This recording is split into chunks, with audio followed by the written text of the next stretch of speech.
E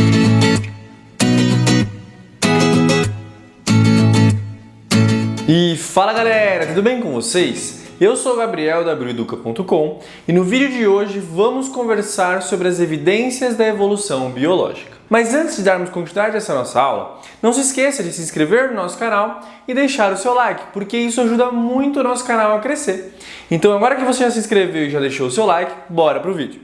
Então, como sabemos, a Terra vem sofrendo mudanças desde a sua formação há cerca de 4,5 bilhões de anos. A temperatura da superfície diminuiu, a composição da atmosfera mudou, os seres vivos surgiram e evoluíram. Na história da humanidade, a visão de que o ambiente terrestre e os organismos se transformam ao longo do tempo é bastante recente. Até poucos séculos atrás, a maioria das pessoas acreditavam que a Terra e todos os seres vivos foram criados de uma só vez e nunca sofreram modificações. Porém, nos últimos 4 séculos, a humanidade passou a considerar cada vez mais as evidências de que muitos seres vivos comuns em tempos remotos desapareceram e que outros surgiram em épocas mais recentes, como é o caso do próprio ser humano. Essas evidências permitiram concluir, por exemplo, que os primeiros seres vivos datam de cerca de 3,5 bilhões de anos e que os primeiros répteis apareceram por volta de 300 milhões de anos atrás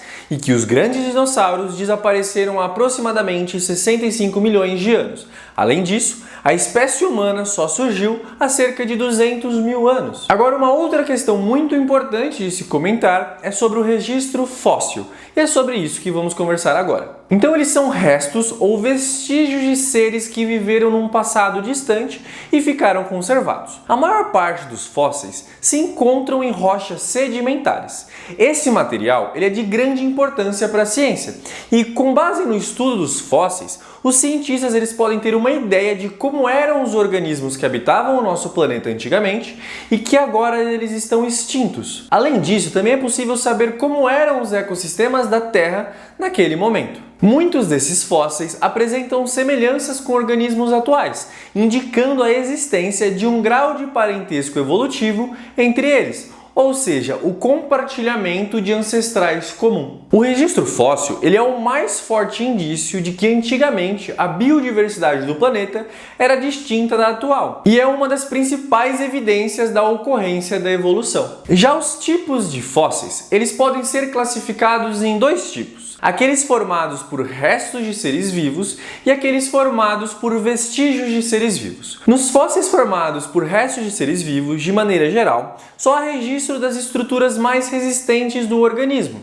as chamadas partes duras, como os dentes, os ossos e as conchas. As partes moles, como pele, músculo, vasos sanguíneos e vísceras, dificilmente se fossilizam, pois são rapidamente decompostas por micro-organismos. São raros os casos de organismos encontrados inteiros, mas há fósseis de alguns insetos conservados em Ambar e um mamute localizado praticamente intacto na Sibéria. Os fósseis também podem ser formados por vestígios de seres vivos, que são evidências fossilizadas das atividades dos organismos, como pegadas, pistas, ovos, principalmente ali nos répteis, e fezes de alguns outros animais. E agora vamos falar sobre como o fóssil se forma. Então, a fossilização é o conjunto de processos físicos e químicos que levam à formação de um fóssil e está relacionada à constituição de rochas sedimentares. O soterramento rápido do organismo ou de seus vestígios e o impedimento da sua decomposição são condições que favorecem o processo de fossilização. E o soterramento ocorre pelo acúmulo de sedimentos, como areia, lama, argila, sobre organismos e pode acontecer em rios, mares, lagos, pântanos, desertos e em vários outros ambientes. Além disso, raramente são encontrados fósseis em rochas ígneas ou em rochas metamórficas. Se você não sabe muito bem o que é rocha ígnea, rocha metamórfica, eu te convido a assistir outras aulas nossas para entender um pouco mais sobre esse conceito, tá legal? Ok, mas quais são as evidências anatômicas da evolução? É sobre isso que vamos falar agora para finalizar essa aula. Então, embora várias espécies possuam estruturas que muitas vezes são diferentes à primeira vista e responsáveis por funções específicas em cada organismo, elas são anatomicamente muito semelhantes. Essas estruturas são denominadas como órgãos homólogos. Um exemplo disso é a variação na forma dos membros anteriores dos mamíferos. Apesar das diferentes funções desempenhadas pelos membros anteriores dos mamíferos, como por exemplo correr, nadar e segurar objetos, eles possuem a mesma estrutura óssea básica, indicando que as distintas espécies desse grupo de animais, embora muito variadas, elas compartilham um ancestral comum. Então existem também estruturas semelhantes à primeira vista e adaptadas para as mesmas funções, mas que são anatomicamente diferentes e apresentam origem evolutivas diferentes. E essas estruturas são chamadas de órgãos análogos. Um exemplo disso é a presença de asas em insetos e aves e o desenvolvimento de estruturas com a mesma função em animais tão diferentes é uma evidência do processo de seleção natural. Outra evidência da evolução é a existência de estruturas pouco desenvolvidas e sem função expressiva nas espécies atuais. E essas são chamadas de órgãos vestigiais, que possivelmente, um dia no passado distante,